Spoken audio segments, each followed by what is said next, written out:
Okay, next video here. We are going to do a shot, or three, of more on parallel and perpendicular slopes. So I got a couple of quick problems to show you here. And it's going to look a little bit like this. Remember, I love this 3/4. M is equal to 3/4. And from the last video, we know that the perpendicular slope to this is -4/3.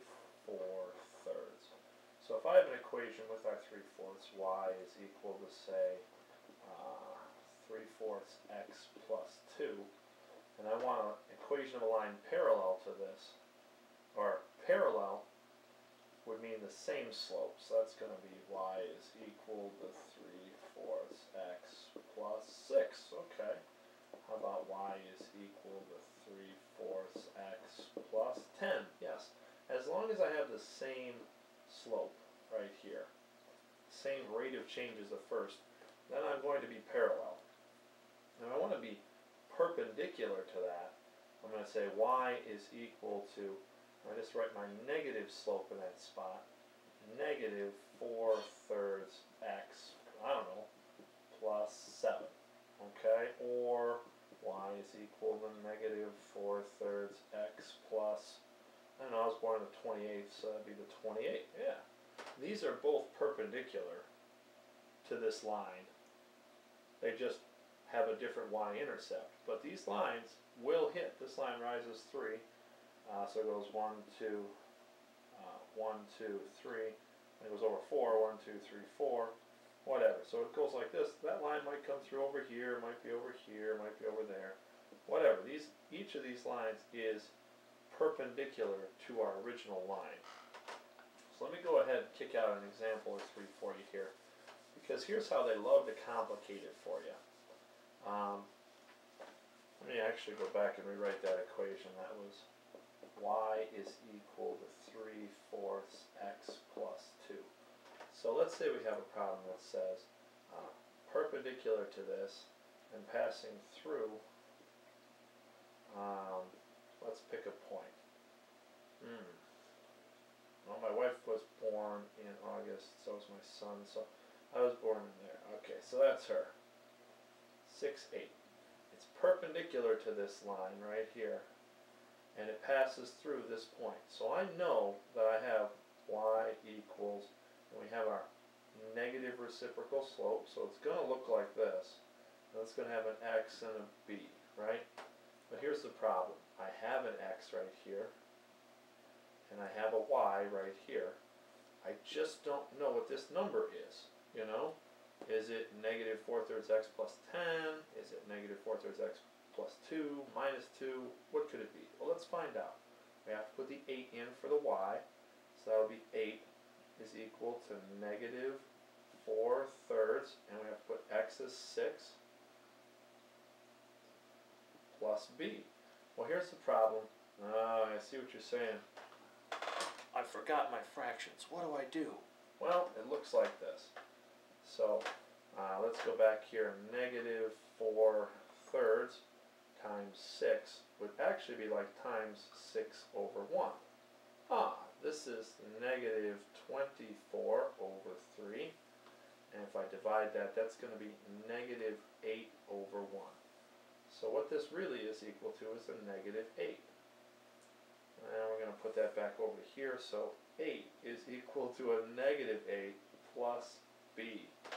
Well, in this case, it's going to come out to be plus 8 on both sides. And these are going to go away. And we're going to have 16 is equal to b. Now that we have this, we have the missing piece to put right here. So we just write y is equal to -4/3 x plus 16. And we're done. This is the equation of a line perpendicular to our original line right here. Y is equal to 3/4 x plus 2. And it passes through the point 6/8. So wherever this guy is for 6/8, this one right here will pass through it exactly. So if I have my graph and I go over 6 and up 8, right here, and this guy's rising 3 and going over 4, so it looks kind of like that. This one's going to hit it right there, just like that, perpendicular to it at that point. So remember, they like to throw this at you at such and such a point. Has to go through this point. Has to go through this point.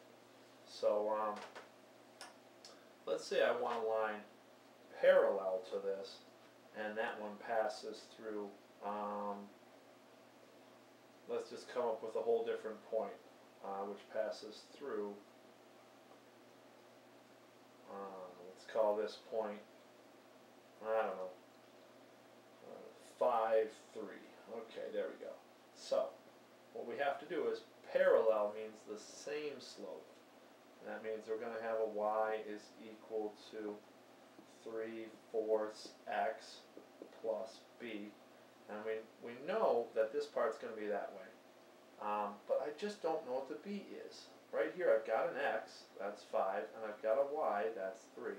What's b going to be? Let's find out. 3 is equal to 3/4 times 5 plus b. Let's break this guy out to the side over here.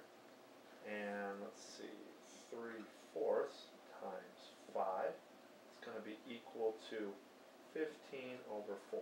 Well, that's some number. You know, it's not quite 16 over 4. Yeah, that would be 4, but it's not quite 12 over 4, so I can't really divide it. I'm just going to keep it like this. And let's figure out what we got here. So 3 is equal to 15 over 4 plus b. And now we got to kind of subtract 15 over 4. Sort of a pain in the butt here.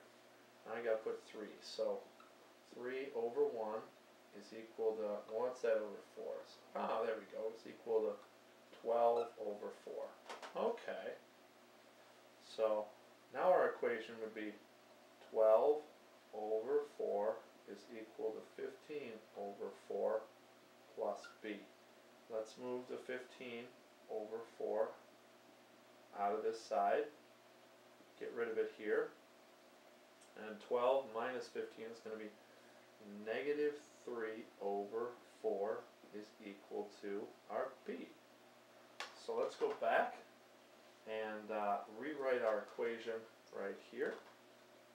Y is equal to 3/4 x plus, I got a negative 3 over 4, so I'm going to write a negative 3 over 4. But that's actually going to become, kind of take it over here, y is equal to 3/4 x minus 3 over 4. So this line right here is parallel to our original equation, and it passes through the point 5,3. Hopefully that was helpful for you guys. Time for the Mr. Pfaff interesting bit of trivia, and that is that I can actually work a Rubik's Cube. So, don't know if you guys knew this one at home, but just figure I'll go ahead and do a little bit of it for you. Show you that I know what the heck I'm doing, maybe.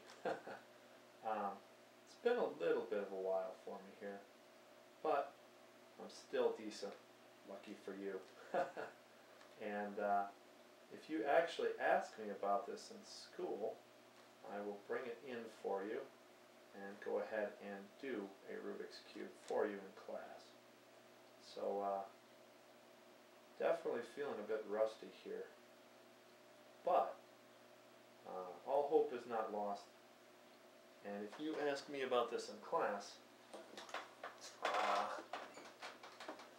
I will go ahead and solve a Rubik's Cube.